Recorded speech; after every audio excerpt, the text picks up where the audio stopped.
Nightingale is the latest survival PvE game that takes place in a Victorian gas lamp fantasy world where you're part of a small group of people known as Realm Walkers. You're able to walk through different worlds using portals and gather resources and build a base so you can find a way back to your home realm. Nightingale starts off slower than any of the more recent survival games like Palworld and Enshrouded, so here are a few tips to help you finding your groove in Nightingale.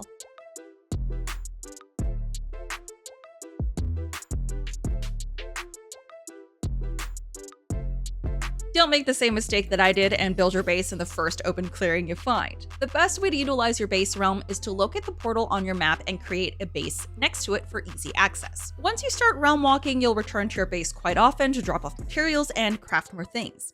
You don't want to end up having to trek across your home world just to get back to the new realm, so make sure to park yourself next to the portal. Eventually, you'll get a blueprint to make a crude portal wherever you want, but that may take longer than you expect.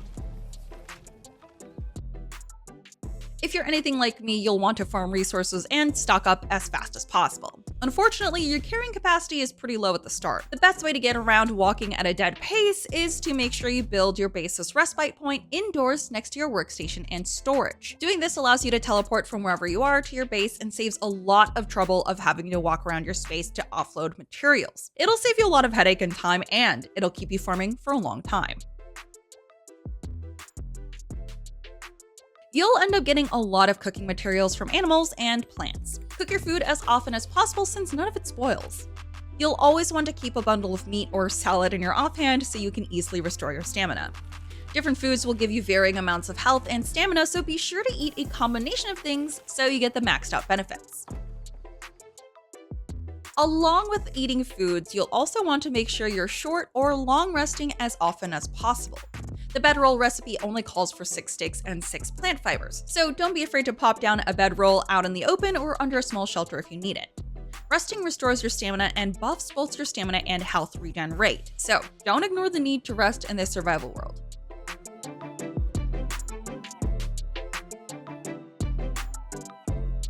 Be prepared to walk a lot in Nightingale. Fast travel only exists to get you from anywhere to your home base and never back to where you were. However, if you equip a knife in your main hand and an umbrella in your offhand, you'll be able to run, jump, dash with the knife movement skill and fall down just before you hit the ground and hold space to glide down to take 0 fall damage with the umbrella. The umbrella does eat up your stamina pretty quickly, so I don't recommend using it to navigate across long distances like the Fortnite gliders, but it's a really good tool to help you get extra ground when maneuvering around the maps. Healing Salve will be your solution to all of your ailments. You might end up spraining your ankle, preventing you from dashing or moving quickly. Applying a Healing Salve will magically fix all of your physical injuries. The ingredients are just bones and fiber, which can be farmed by hunting animals and collecting bushes and plants. Take these back to your campfire and you'll be able to craft a bunch at a time.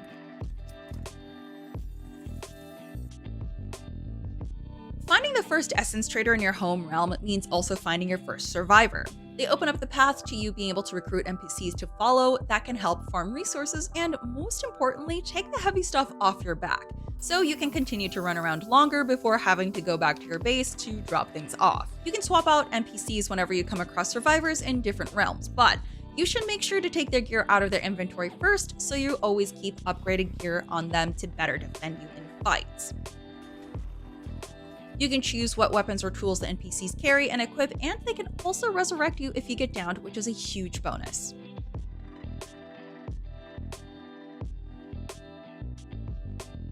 Basic resources like sticks, plant fibers, stones, and other items will be extracted for 1 essence each. So if you have big stacks of 100 plant fibers or sticks, you get 100 essence.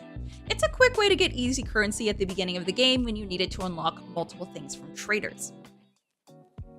For Tier 2 and Tier 3 Essence, the best way to farm these is to be in an Antiquarian, Astrolabe, Provisioner, or Herbarium realm and find Bastille of Intellect locations.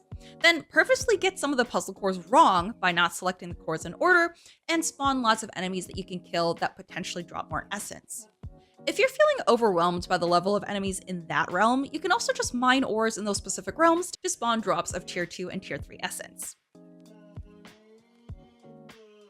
Speaking of essence traders, you might forget which trader in which realm has what. Luckily for you, you can look at your traders tab in the player menu, which provides a full list of each trader's inventory. How far are you in Nightingale? Have you made your first gun yet? Let us know. For more Nightingale tips, be sure to check out our guide page on IGN.com for everything you need to know to be the best realm walker.